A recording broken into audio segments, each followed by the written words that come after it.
Welcome back to our series of videos, Do You Know What to Do? Do you feel uncomfortable in your dining seats? If so, in this episode, we're going to show you how to make simple repairs to your dining seats.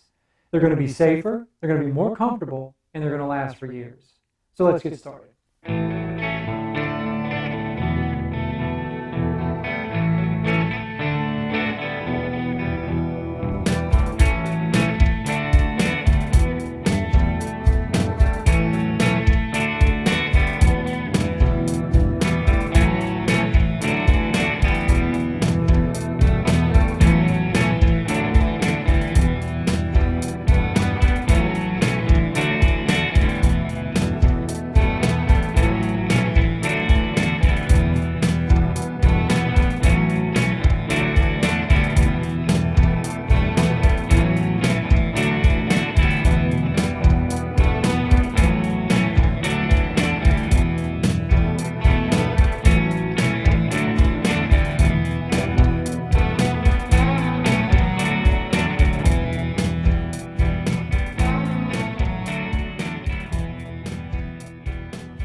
So what's the telltale signs that you need your dining seats repaired?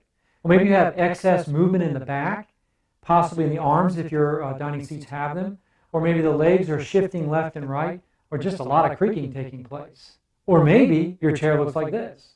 So why does this happen? Well, simply because of temperature change and humidity fluctuation. The wood expands, screws loosen over time, and glue, it's not permanent. So it's time for a tune-up. Now, before you move on, examine your dining seats for any cracked or split rails and look for missing corner blocks or support blocks. This chair over here is missing its blocks. This is an actual client of mine out of Kent Mill, Maryland, and for some reason her blocks are not here in the corner, so I did make some.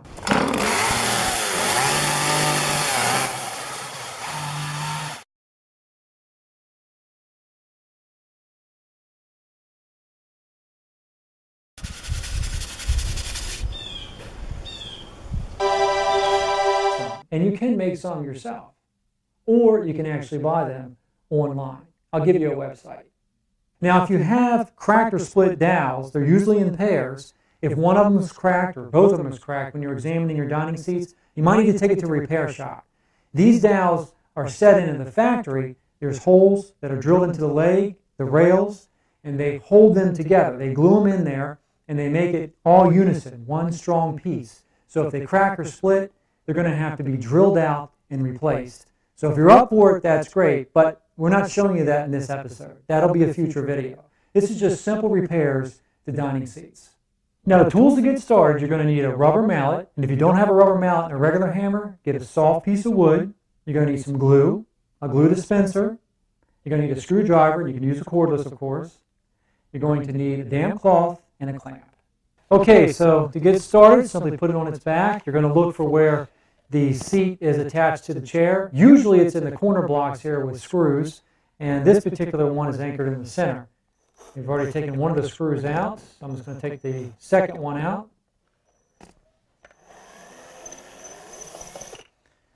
And knock this out. Now I want to show you this. This style here is what we call a drop-in. It's sitting inside the frame. Most of them sit on top, but a good portion of them drop in. These are the older styles. So then now I took the screw out, just pop that out like that. Now simply use your mallet and tap on the chair to loosen the connections or the joints. And you want it to reveal the dowels as much as possible. So we're going to get some glue to go down in there. Now incidentally, if you're using a regular hammer, you're definitely going to want to get a soft piece of wood and hold this against the chair so there's no damage to your fine wood. Maybe tie it down so it stays in place because you want to hold on to the rail at the same time you're hammering against the chair so it loosens the joint and you can get the glue to go down in there. So I have this one open. I see that it is loose here as well, so I'm going to use my rubber mallet and tap right here. Now look at the size of that gap there. So you see over time the glue's given way because it wouldn't give that easily if the glue was still holding. So we're going to put some glue here, glue where I opened the other side of the joint, and we're going to put some clamps on there. So this is the glue dispenser that I was telling you about earlier. I filled it up with glue, and you can see it can reach in very small, tight places. So I'm going to squeeze some glue down in here. right up against the dowels.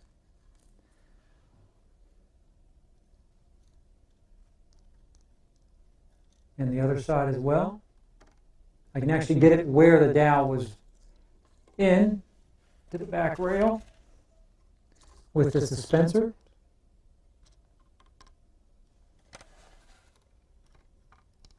I'm putting some on the dowels themselves and on both sides of the rails.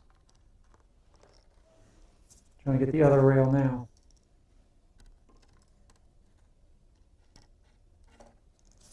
Okay, now we're going to tap this back.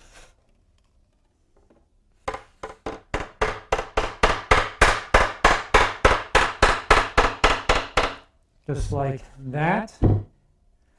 To the other side, and I see the glue running down.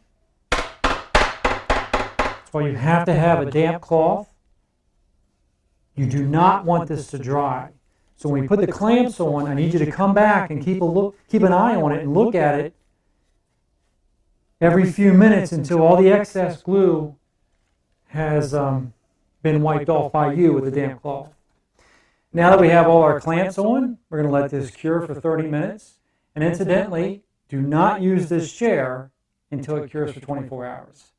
But now we're going to let this cure, then we're going to put on our corner blocks, which is what I made earlier. Okay, here we are again.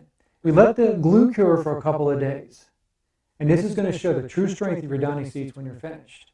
So what we're going to do now is put in the last corner block, the wooden corner block that I made for this chair. This chair didn't have any. I've done some pre-drilling for the screws as well. And when you pre-drill for any woodwork or blocks, if you need to put some in for yours, since you don't already have the screw holes there, get a bit that's not too big for the screw you're going to use. And you can tell by holding the bit up in front of the screw, and you can still see the threads. So this is a good bit to use to pre-drill into the rails. And that's what I've already done. Now you can use these metal angle brackets if you like, but they don't work quite as well. So we strongly recommend using wooden ones, and you can buy them, and the websites are in the description of this video. So let's install the last wooden block, put some glue on there.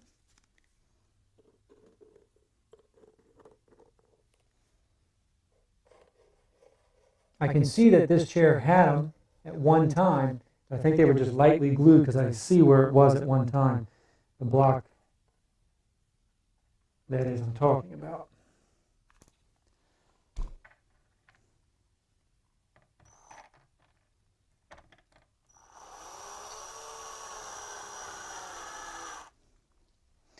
This really locks the chair in and makes it a lot stronger. Okay, now that the last corner block's installed, we're going to install the seat.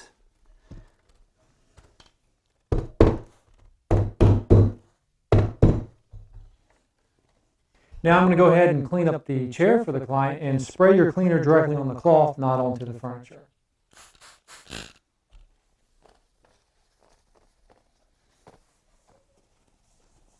As you can clearly see, this chair is completely different than the way it was before when we started working on it.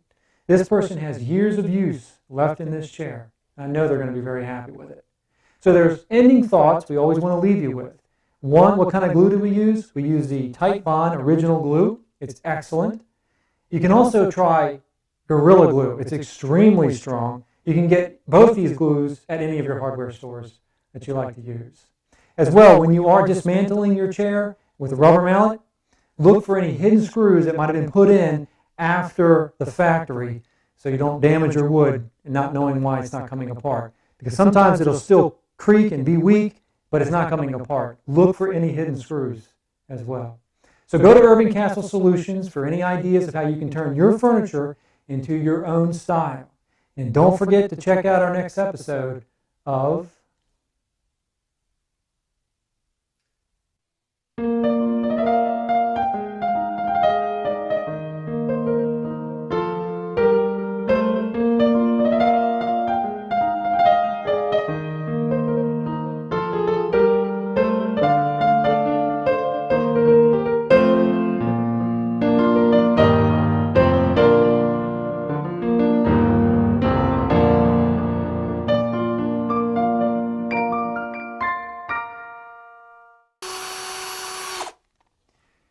Welcome back to our series of videos, Do You Know What to Do?